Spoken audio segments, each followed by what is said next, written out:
kapitchay. So ngayon, tuturuan ko kayo kung paano palitan ng follow button ang add friend button sa top ng inyong profile. Simulan natin mga kapitchay. Punta tayo sa account ko. Tapos, punta tayo sa settings. Ito mga kapitchay, settings sa privacy settings.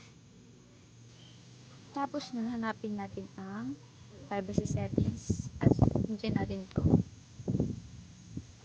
Hanapin natin dito mga kapitchay ang who can send you friend request. Sana mga kapitchay.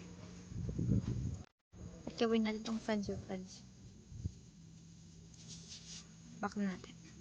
Sunod, punta naman tayo sa public post. Ito mga kapitchay.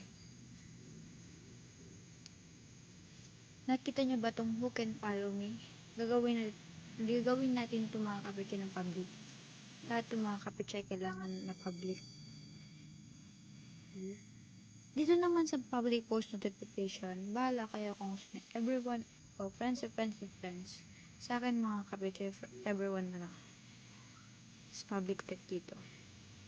Okay na mga kapitchay, back natin. Back. Nakikita niyo ba itong share profile? Meeting natin yung kapitchay.